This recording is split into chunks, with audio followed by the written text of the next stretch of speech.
Police नागरिक को खड़ा भी नहीं होता। पुलिस जुल्म कर रहा है, पुलिस जुल्म कर रहा है, पुलिस जुल्म कर रहा है।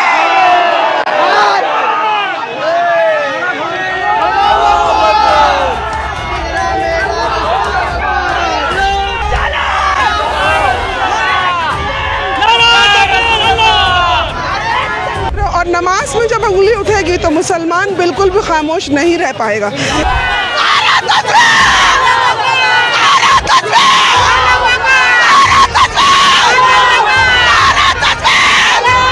ये सरकार जब से आया है हम मुसलमानों को टारगेट कर रहा है, कभी नमाज पढ़ने से रोक रहा है, कभी नारा लगाने से रोक रहा है।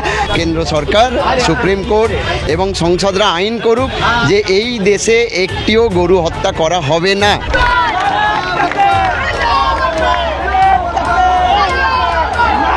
ये राजनीति जो आया है हिंदू मुस्लिम को तोड़ने के लिए आया। यही हिंदुस्तान में सदियों से हिंदू भी आए, मुसलमान भी आए। हम लोग दिवाली भी मनाए, उन लोग ईद भी मनाए। না তো গলায় দড়ি দিতে বলো, আর না হলে বিষ আনতে বলো। বিষ তো ফ্রি পয়সায় পাওয়া যাচ্ছে। রেখা তো ও গরু লাগাচ্ছে, কোন আক্কেলে ও খাওয়া দিতে পারবে? এককাল গোবর ফেলতে পারবে? আমার 5 লাখ টাকা লোন নেওয়া, সব মহিলারা এসছে আমার বাড়িতে, এসে বলছে লোন শোধ করো। আমি কি করে করব? চলো আমার বাড়িতে কি অবস্থা। শুভেন্দু অধিকারী এসে তুই গদিতে বসে আছিস, তুই কি করছিস? মানুষকে এরকম করে হিন্দু ধর্মতে সব কিছু তো নষ্ট করে দিচ্ছিস। আমাদের ঈদটা করতে দিক, আমরা গরুগুলো বিক্রি করি, কিছুটা যেন অন্তত মুক্ত হই। মুসলিম বা তারাও হিন্দু, তারা তো মিশছে একসাথে।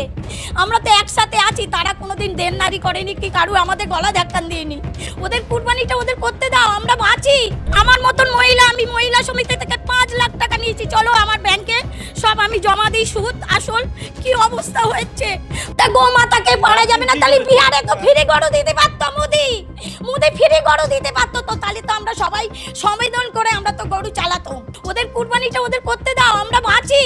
আমাদের আর ঘুম নেই, রাত্রে ঘুম নেই, চিন্তায় মাথা খারাপ হয়ে যাচ্ছে। আমি তো হিন্দু লোক, আমি তো দাস, আমি ব্যবসা করি খাই। মধু খেয়ে গরু কিনতে হবে, মধু খেয়ে। এমনই দুশ্চিন্তায় দিন কাটছে ভারতের পশ্চিমবঙ্গের হিন্দু খামারি ও ব্যবসায়ীদের। রাজ্য জুড়ে এখন উদ্বেগ আর অনিশ্চয়তার আবহ। কোরবানির ঈদকে ঘিরে একদিকে নিরাপত্তাহীনতায় ভুগছেন মুসলিম ক্রেতারা, অন্যদিকে চরম দুশ্চিন্তায় পড়েছেন গরু পালনকারী হিন্দু কৃষক ও ব্যবসায়ীরা। শুভেন্দু অধিকারী এসে তুই গদিতে বসে আছিস, তুই কি করছিস? মানুষকে এরকম করে হিন্দু ধর্মতে সব কিছু তো নষ্ট করে দিচ্ছিস। এবছরে এমন একটা করে দিল মোদী সরকার যে আমাদের কোনো লাইন নেই, আমাদের মরা ছাড়া। এখন আমাদের একটাই পথ, আমাদের মরতে হবে। সরকার কি এটাই চায় যে আমরা মরবো? আমরা সরকার এনে নতুন সরকার গঠন করে আমরা কি মরতে চাই? ড্রাইভারকে পরিষ্কার বলছে গরু লেগালি 12 বছর জেল দেবো এবং মার্ডার কেস দিয়ে দেবো। পুলিশ অফিসার ডাইরেক্ট বলেছে। বিজেপি কি আমরা ভোট দিয়ে আমরা তো ঠকছি, এখন আমাদের পেটে তো লাথি মারছে। গরু 6 বছর বাঁচে না, 14 বছর আয়ুত্ব দিচ্ছে। এ কি ব্যাপার? কই মমতা দিয়ে এটা করিনি তো। ওরে মরে মেরে বিজেপি তুলে লাভ এইটি হয়েছে আমাদের। এখন আমরা একটাই চাচ্ছি, হয় আমাদের গরুগুলো বিক্রি করার অনুমতি দিক, না হলে উনি এখান থেকে এসে গরু নিয়ে চলে যান, আর না হলে উনি পারুক আমাদের হাতে এক বোতল করে বিষ তুলে দিক, আমরা সেই বিষ খেয়ে মারা যাই। এছাড়া আমাদের কোনো উপায় নেই। এই যে কবি নামাজ পড়নে से रोक रहा है, कभी नारा लगाने से रोक रहा है। কেন্দ্র সরকার সুপ্রিম কোর্ট এবং সংসদরা আইন করুক যে এই দেশে একটিও গরু হত্যা করা হবে না।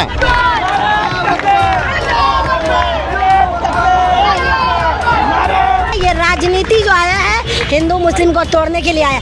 यही हिंदुस्तान में सदियों से हिंदू भी आए, मुसलमान भी आए। हम लोग दिवाली भी मनाए, उन लोग ईद भी मनाए।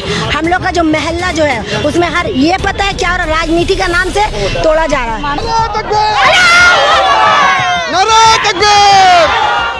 জানা গেল সকালবেলা বলা হচ্ছে যে যিনি নাখোদা মসজিদের ইমাম তিনি বলছেন যে গো হত্যা তাহলে সম্পূর্ণ বন্ধ করে দেওয়া হচ্ছে, এবং গরুকে একেবারে সংরক্ষণ করে রাখার জন্য জাতীয় পশু তকমা দিতে বলছে। না, একদমই মানে আগামী দিনে আমরাও বিভিন্ন রকমভাবে চেষ্টা করছি যে গোটা ভারতবর্ষে গোহত্যা বন্ধের দাবিতে সম্পূর্ণরূপে কোনো রাজ্যে কোনো কোম্পানি এই গোহত্যা না করতে পারে, তার জন্য আমরা মুসলিম সমাজ থেকে বৃহত্তর আন্দোলন গড়ে তুলব এবং এটা গড়ে তোলা হবে। ইতিমধ্যেই আপনারা দেখেছেন কোরবানির জন্য বিভিন্ন হাটে যখন হিন্দুরা গরু নিয়ে গেছে, সেখানে কিন্তু মুসলিম যে জনগণ তারা কিন্তু প্রতিরোধ গড়ে তুলেছে এবং এই প্রতিরোধগুলো গড়ে উঠবে, কারণ এই গোহত্যার নামে একটা নোংরা রাজনীতি করে বারবার মুসলিমদের বলি করা হবে, এটা মেনে নেওয়া যাবে না। এবং মুসলিমরা অনেক সচেতনভাবেই কিন্তু তারা আজকে রাস্তায় নামছে, আগামী দিনেও নামবে। সচেতনতার কথা বলছেন, যে আইন জারি করা হয়েছে, কিছু নিষেধাজ্ঞা বলা হয়েছে এবং বলা হচ্ছে অনেক ক্ষেত্রে মুসলিম সম্প্রদায়ের মানুষ নাকি খোলা জায়গায় গোহত্যা করেন বা পশু বলি দেন, এই খোলা জায়গায়। সেটাই তো বলছি, এই যে প্রচার প্রপাগান্ডাগুলো তারা করছে, এটাকে বন্ধ করাতে হবে। এটাকে বন্ধ করার একমাত্র উপায় আমরা মনে করি যে আমরা রাস্তায় নেমে গোহত্যা বন্ধের দাবিতে আন্দোলন গড়ে তুলি এবং আইন করুক কেন্দ্র সরকার, সুপ্রিম কোর্ট এবং সংসদরা আইন করুক যে এই দেশে একটিও গরু হত্যা করা হবে না। এই আন্দোলনটা আমরা গড়ে তুলছি এবং গড়ে তুলব। এই আন্দোলনটা গড়ে উঠলেই কিন্তু এই যে মুসলিম নিধনের একটা যজ্ঞ চলছে গোটা ভারত জুড়ে, আজকে বাংলাতেও শুরু হয়েছে, এটাকে তবেই বন্ধ করা যাবে। আর এই যে মুসলমানদের টার্গেট করা হচ্ছে বারবার, এই যে প্রচার প্রপাগান্ডা, এগুলোও বন্ধ হবে স্বাভাবিকভাবে। অর্থাৎ তারা গোহত্যাটা বন্ধ করুক। তারা যে 300 কোটি টাকা 400 কোটি টাকা করে চাঁদা নিচ্ছে ওই কোম্পানিগুলো, এবং বিশ্বের দ্বিতীয় গোহত্যার মানে গো মাংস রপ্তানিতে দ্বিতীয় যে দেশ, সেই দেশে সম্পূর্ণরূপে গোহত্যা বন্ধ হোক এবং সরকারি জায়গাগুলোই গো হত্যা বন্ধ করে গোশালা তৈরি করুক। আমি মহিলা সমিতি থেকে 5 লাখ টাকা নিয়েছি, চলো আমার ব্যাংকে সব আমি জমা দিই, সুদ আসল। কি অবস্থা হচ্ছে, আমার স্বামী ভ্যান থাকে, ভ্যান চালায়, আমরা এইভাবে মাছি, তাহলে আমাদের বাচ্চা কাচ্চা সব আছে, তাহলে আমরা কি করে খাবো? আমাদের আর ঘুম নেই, রাত্রে ঘুম নেই, চিন্তায় মাথা খারাপ হয়ে যাচ্ছে। আমরা কি করব? কিছুই করার উপায় নেই, কিছুই খুঁজে পাচ্ছি না। আমাদের ঈদটা করতে দিক, আমরা গরুগুলো বিক্রি করি, কিছুটা যেন অন্তত মুক্ত হই। বিধায়িকা হচ্ছে কি আপনার রেখা পাত্র বিভিন্ন জায়গায় রাস্তায় গরু আটকে দিচ্ছে, ওরাও তো ভয় পাচ্ছে। উনি মহিলা হয়ে একটা মহিলাদের কিভাবে কষ্ট দেয়, কিভাবে এরকম ইয়ে করে। উনি তো ঘোষ, গোবরটা ফেলতে বলুন, তারপরে বুঝতে পারবে কতটা কষ্ট। আমার মতন মহিলা, আমি মহিলা সমিতি থেকে 5 লাখ টাকা নিয়েছি, চলো আমার ব্যাংকে সব আমি জমা দিই, সুদ আসল।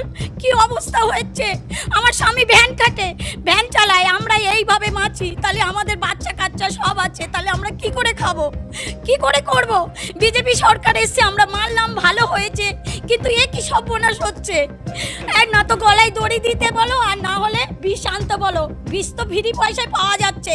রেখা দত্ত ও গরু লাগাচ্ছে, কোন আক্কেলে ও খাওয়া দিতে পারবে? একতাল গোবর ফেলতে পারবে? ও 1 লাখ টাকা করে পাবে, আমরা কি পাবো? আমরা কি স্বামীকে খাওয়াবো? আমরা বাচ্চা কাচ্চাকে কি খাওয়াবো? ও তো বাচ্চাকে হোস্টেলে দিয়ে মানুষ করাবে, আর আমরা কি দিয়ে মানুষ করাবো? এবং ঈদের সময় তারা বিক্রি করে সেখান থেকে যে মুনাফা, যে অর্থ উপার্জন করেন, সেই দেনাগুলো তারা দেন এবং তার থেকে তাদের সংসার চলে, এই দাবি করছেন। কিন্তু এই সরকার যে নিয়ম করে দিয়েছে, এবারে 14 বছরের নিচে কোনো গরু জবাই করা বা বলি দেওয়া যাবে না, সেই নিয়মের বেড়াজালে রীতিমতো এই গরুগুলো বিক্রি হচ্ছে না। মুসলমানরা এসে এই গরু কিনছেন না, তারা অভিযোগ করছেন যে সরকার আমাদেরকে বিপদে ফেললো রীতিমতো। আমরা চেয়েছিলাম অন্তত আমাদেরকে যদি সময় দিত, কুরবানিটা এবার করতে দিত, তাহলে আমরা পরেবারে অন্য কিছু ভাবতাম।